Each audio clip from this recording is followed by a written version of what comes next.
Welcome to another interview. Today I'm here with my guy Walter, longtime friend. How long have we known each other? When did I meet you? Was it 2016? Right at the start of the insurance company.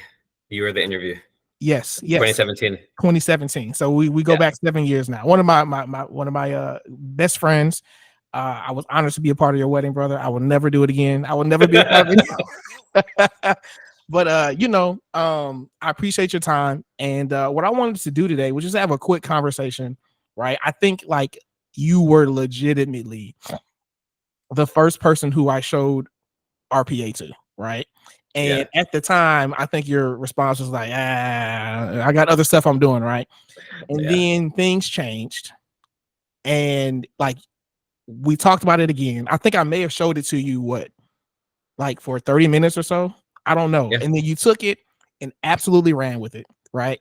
And I tell everybody, I'm like, man, the quickest person or the quickest I've ever seen it be done, like from I laid my eyes on RPA today, and now I'm employed using RPA, right?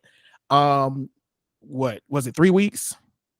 To be fair, I had an unfair advantage just because of the scripting. So yeah, we're gonna talk about your background, but what was that time frame? It was like literally 3 weeks. Literally 3 weeks, bro. So before we get started, let's talk about like your current status. So you're currently employed as an RPA developer, correct? Yeah. Okay. And before RPA, you were earning how much? Do you remember? Yeah, it was right at the cusp of 80. And what kind of work were you doing then? Technically, it was called business intelligence. Yeah, it's like reporting, database stuff, programming, SQL, that sort of thing. Okay. So lightweight, like coding and database work, essentially. Yeah, and a bit of automation. Yeah, I would say. Yeah. Okay. Were you creating software? I don't know why I thought it was like help desk to some degree. No. So it wasn't creating software. It was using already existing software and how do I put it? Displaying insights based off of that. Gotcha. Like graphical user interface and stuff like that. So like Tableau and all that kind of stuff. Okay. Yeah. I got you. And so I think earlier you said you feel like you were stuck around the $80,000 number. Okay. And then so let's talk about the first time we talked about RPA then, right? Wait, no. So you were stuck around 80,000. It sounds like now you have surpassed six figures. Is that correct? Yeah. That's okay. Correct. Yeah. And you seem happy. You seem to smile about it when we talk about that's awesome. Yeah. Okay. I love it. So then now tell the people, do you have a college degree? A 2-year degree in art. Okay. So associate's degree. An associate's degree in art. Do you have any certifications at all? A long time ago, I got like a database reporting certification, but I don't have any like RPA certification. No. Okay. So no bachelor's degree, no master's, no certifications in RPA whatsoever, but you're gainfully employed making six figures. Yeah. So it is possible. It is possible. Yeah. Okay. Love it. So let's go back to the beginning where we started talking about RPA first, right? We were both, I think I had left the insurance company at that point in time. You were still there. Using some scripting. Do you want to talk about the project you were working on, or do you kind of just want to glance over that? It's just, I was using a base scripting language called AutoHotkey to do some crazy complex stuff, like basically a chatbot. Okay. Before chatbots were popular. Yes. But very difficult. Yes. So that's another thing I want to tell the audience is the key difference between you and I is you find a way to make some shit complex. I'm always preaching simplicity. And you're like, I don't like simplicity for the sake of simplicity, right? And yet here you are in a very simple industry using a very simple technology. It's a lot more simple than what I was using. I'll say that. Yeah, for sure. And so, I introduced you to RPA. You're using AutoHotkey, right? And at the time, you're like, hey, I got other things going on. I'm not super interested, right? And then do you recall the next conversation that we had about RPA? Yeah. So I remember you telling me about the kind of money you were making and just showing me the software. I forget if it was in person or if it was like a screen share, but you actually walking me through how the automation worked and creating a new automation, how quickly you were able to do it. And I Mm-hmm. compared that against what I was doing, Mm-hmm. and just the amount of time, the fraction of time it took for you to create the same automation was like mind blowing. And pairing that with like how much money you were making, like it was a click for me. Okay. Yeah. It's pretty simple. Less time, more money. And it was just like, okay, I'm Yeah. off to the races. And to be totally fair, bro, you taught yourself a lot, right? Of Yeah. this other stuff, right? And I think it's also dope how, like, I stay in touch with all of my RPA colleagues, and like we call upon each other when we need help on different things. Yeah. Now what I also will say is I think it's been a while since either of us have called upon one another because it's so simple, right? Yeah. And to Um, be fair, you did help me with a lot of things. Like I remember my resume, it was like the yeah, super artistic thing, and you helped me kind of simplify it. flex that. Yeah, simplification. Yeah. And I remember like immediately when I made those changes, that's actually what got me the position. Is those Okay. changes to the resume. Love it. Love it. And so we started out learning UiPath, right? Yep. And then I think you took that and expanded upon it. And how many tools are you familiar with at this point? 2.5, I'd say. 2.5. Okay. And so how would you say life has like changed since you've been working as an RPA developer? And how long have you been in the industry at this point? So I started using it a while back just to learn it, and then landed a position. I've been doing it, I think, coming up on 4 years now. That's crazy. So how has life changed over the process of these 4 years? I'm not stressed anymore. Yeah. Yeah. Like, so even given like the same amount of work, like apples to apples, the amount of stress that you save just because this software is so simple, like it's a night and day difference. Mm-hmm. Even if Love you're it. doing like the same amount of work, like time wise, technically, Yeah. it's just way less stressful because you're not having to like really like muscle through it, for Yes. lack of a better term. Simple. It's like, what I tell people, like I'm a relationship person, right? So I love human nature and understanding people.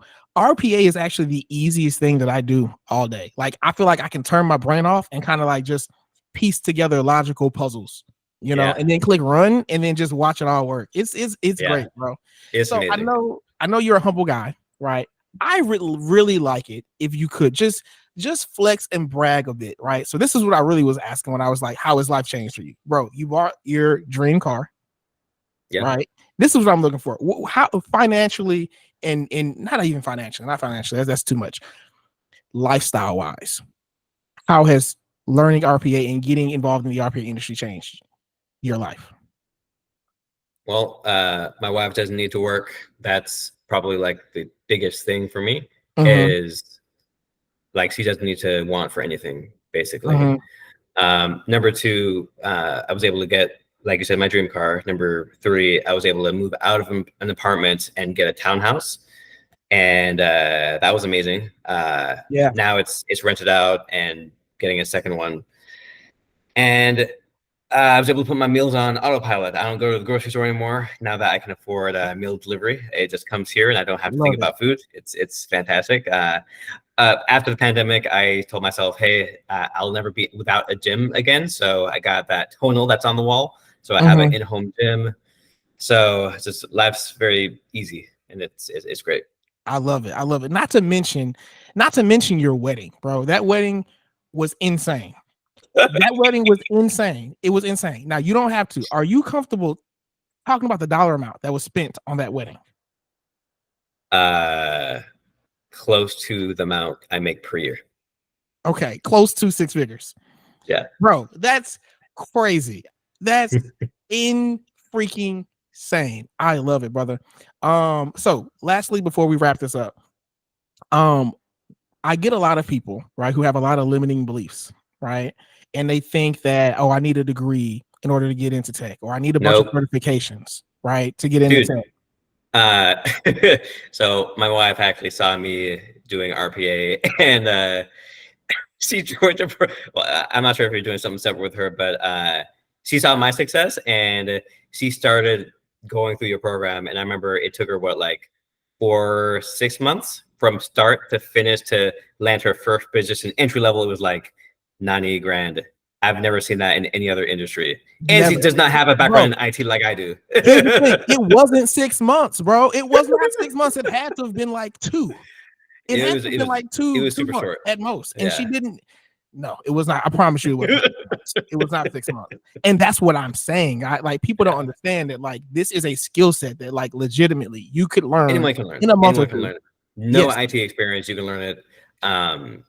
It's just like it's PowerPoint, but with like, yeah. It's insane, bro. It's insane. And what people don't understand is they think you have to be super smart or have all these certifications. And it's just like, no, bro. No. You need to be the kind of person who can sit down with someone during an interview and exude confidence and let them know that you're the guy for the job. Yes, really, they think they need a bunch of certifications. And they spend all this time fucking studying things. You know, I think that there's a fine line between learning and procrastination, right? Yeah. And so that's why they spend all these times learning these skills, going to all these boot camps, getting all these certifications, and they've spent, you know, they look up and they've spent $5,000 and they're still not employed, right? So that's why I tell people the main difference between RPA University, which is a luxury boutique tech mentorship program, and any of these boot camps, is that I'm not just here to teach you things, right? Like the whole point is that we get you employed, and if I don't believe that you're going to be employed by the time we're done working together, then we're just not going to work together. You know? Yeah.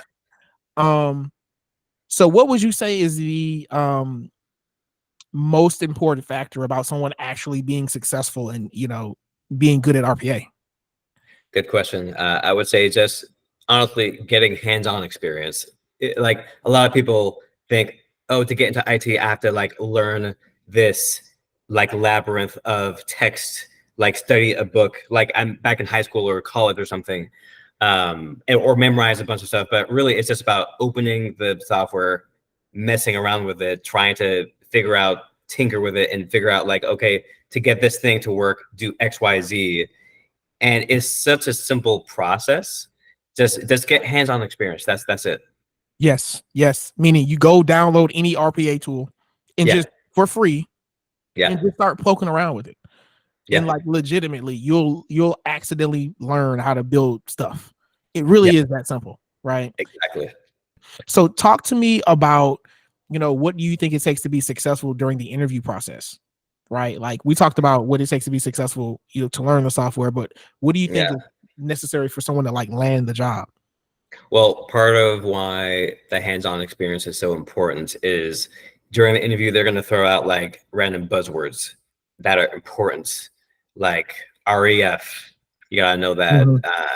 Orchestrator, you gotta know that. Tenant, like getting that hands-on experience and learning those buzzwords that are important for this industry is like that's gonna make or break you in the interview.